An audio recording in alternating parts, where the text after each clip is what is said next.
The latest on Devin Singletary's health? Yeah, he's still, he remains day to day. He's not going to practice today. We'll get a better feel again as we go through the week here. Any thought if he's unable to go, do you have to go get another running back to make sure you're covered there, or Marcus Murphy, I think, is still out there? I don't know, is that a possibility that you might have to think about that, Sean? Yeah, we always, Brandon and I always meet early part of the week, talk about a lot of things. In this case, we feel good with where we are right now. We'll see how the week goes. The fact that he participated in the community event yesterday, I mean, that must be a good sign. Yeah, I'm glad he's out in the community and good to see him moving around. Yeah, for sure. How about Tyler Croft? He seems to be progressing. Is there any update on his status for Sunday? Yeah, he'll practice full today, and we'll evaluate as we go through the week as well. Andre Roberts and Terry Johnson? Yeah, Andre will be limited today, and then Taryn will not practice. When you mentioned, of course, about feeling good about your running game as a whole beyond Devin, what else are you thinking about, like as far as the way your O-line has blocked these past couple of weeks? What have been your observations of the running game as a whole? Yeah, I think we've done some good things, Vic, in the running game. Then there's plays we want to have back. The way we just have to continue to trend in the right direction and improve, really, overall as a football team. Hey, to piggyback off of that, Sean, it's been pretty obvious that downfield blocking has been a strength for your team. I mean, you've got receivers and tight ends and running backs buying in.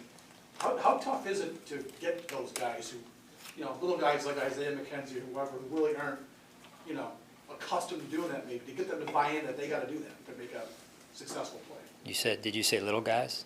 Your Smurfs. Yeah, no, it's good when the entire team, including our little guys, can do that. Yeah, I mean, it's you noticed Dawson's block on the touchdown run by Devin last week, and there's a couple other there that escape me right now. But yeah, just the commitment to blocking from those wide receivers, from the tight ends downfield, has been big. And I think Cole had the catch and run as well in the second quarter. I believe it was last week where the receivers were trying to finish the play the right way, which is good to see. What did you see in Tyler Croft when you guys went after him in free agency, and what do you make of a guy who's essentially has only played 5 games over the past year and a bit? Yeah, again, we're just looking forward to seeing Tyler today and see how he progresses through the week. But overall, a football player that is wired the right way. So we'll continue to evaluate and go from there. Sean, I think you guys have, it's 5 home games and a bye week over the next 7 weeks. What is that kind of extended home stretch, or how can that affect your season? I'm just looking at one game right now, honestly. I understand where you're coming from. We're just trying to improve, guys, right now. We're trying to continue to improve. I don't know about 5 games from now. All I know is who we play this week, and that's where our focus is. What do you see from Andy Dalton in the passing game so far on film for the Bengals? Yeah, I mean, Andy, I've gone against him a few times over the years. First of all, a lot of respect for him as a person. He continues to show his development playing the position. I think he's very decisive in what he's doing. They take aggressive shots down the field. I think they're a really good offense, really good football team. I mean, the way they played Seattle really probably should have won the game out there on the road against a good football team in Seattle. That's well documented. So I think the game last week got away from him a little bit. It was tight up until somewhere in the late first half there, end of the second quarter, and the game opened up. So this is a good football team, and we've got a good week of practice in front of us to continue to grow as a football team here in Buffalo, and so that's really what's in front of us right now, where our focus. Sean, you look at their offensive numbers, and obviously Dalton has been effective in the passing game, very low rushing totals. Is that a function of the games they've been in, or is there some sort of issue with how they execute? No, again, I think it's that's probably a better question for Zach, honestly. But the way I look at it is this last game got away from them, and they certainly have skilled players that can get the ball down the field, whether it's in the air or run after catch. They're a very explosive offense. I know you said you weren't looking ahead to 5 weeks, but can you even allow yourself to look back at Andy Dalton what he's meant to this franchise back 2 years ago and what he did, at the end of 2017. Yeah, I really appreciate it. I really do. And I had a chance to meet him this offseason. Class act, Andy and his wife, class people, and certainly, we really appreciate his generosity to this community, and that goes beyond the game. It really does. And but again, our focus is on playing the game this week, and I'm sure Andy's is as well. Sean, how much of Josh's early success in his sophomore season do you attribute to the amount of work he was able to get on the field as a rookie?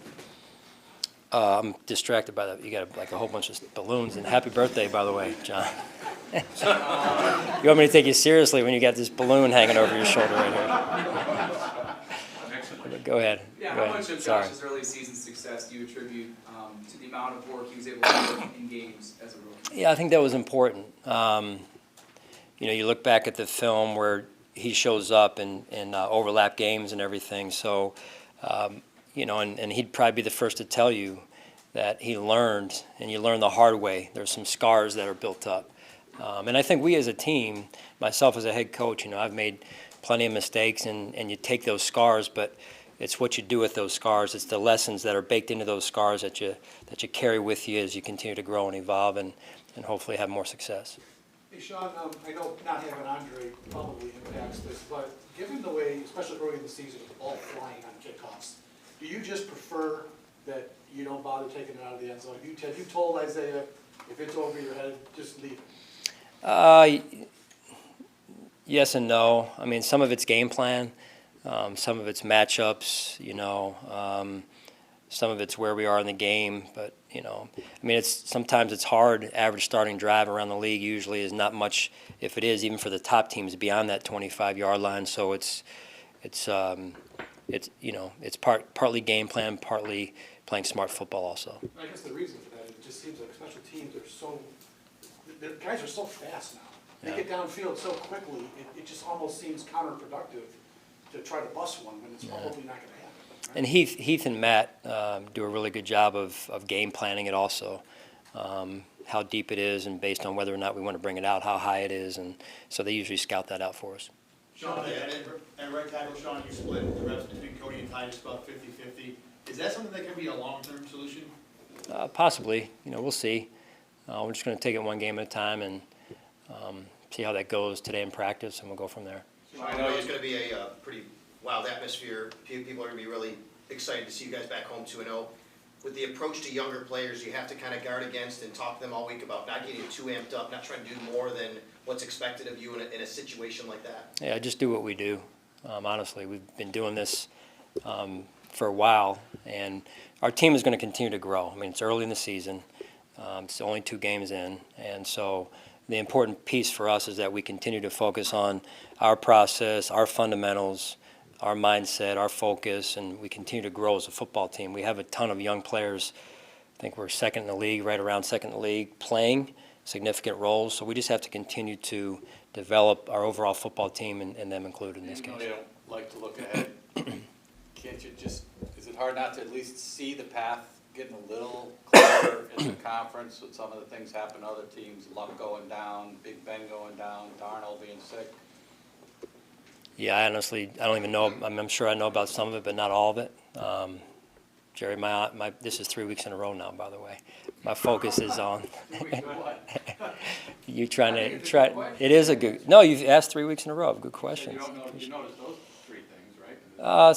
Sometimes I get texts that tell me that honestly that's going on because I really just try and focus on what we're doing and our players. What characteristics do you see in Nixon, and they can't continue to get 0 out of the running game? He's a very good. Yeah, he's a very. You have to plan on them. Well, he's a very good football player. Very good football player. Really, their backs are good football players, and he's had a ton of success. Had a ton of success in college, and has had a ton of success to this point in his NFL career. So we've got a lot of respect for him and what he brings to the table. And again, they're an explosive, dangerous offense. Coach, we've seen you go out to meet a lot of the fans before home games. What's your favorite part about Bill's home games? Oh man, just the people. Driving in from where I live into the stadium, and The smell in the air, I love that. I think it's unique to the NFL. Watching the tailgates, the environment around the tailgates is unique to the NFL. Like I said, the drive-in, very few places do people park in people's backyards around the NFL, so that's kind of neat and unique, and I love that. I love the signs that are out here on Big Tree Road and Abbott Road that advertise for part. I mean, I just think it's all part of our experience in Buffalo. I think it's special. You talked about how young this team is and how it needs to continue developing. How does that differ from the 2015 Carolina Panthers that was more of a older team in some ways, a more established team that reeled off 14 straight wins? Yeah. Can you draw anything off that? Yeah, I trying to jog my memory. The experience that I got from that year, John, was really that the team will continue to bond together and grow as the season goes on. And we had challenges, and every year there's going to be challenges. We've had some this year already with injuries and some other challenges, right? So we just have to continue to stick together and grow and be accountable to one another and prepare like crazy this week to earn the right to win. I mean, that's really what it comes down to.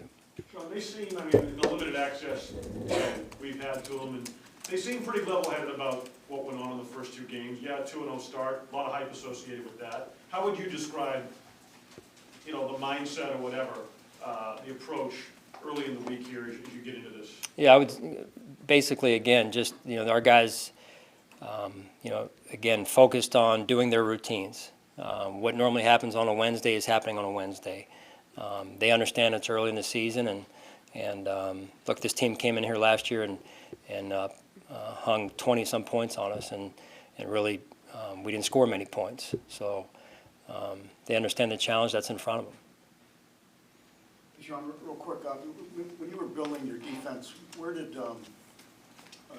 getting your two safeties rank on your to-do list? You got two good ones. When you build a defense, where does that stack? Yeah, that's up there. I mean, just in terms of, especially the types of people they are, in Jordan and Micah, and then you extend it to Kurt and Dean and Quan and Saran, and the types of people they are, and then the types of players that they are, the fabric of what they can do, and their versatility. Now watching those two and the way they work together, and I think Kurt's been a piece of that as well now this year. His leadership, has been felt not only on defense but on special teams, in the meeting rooms, in the weight room, and there. Just that ability to guide the ship, even though he hasn't played defense as much as the other two. It's a good dialogue and dynamic in the room.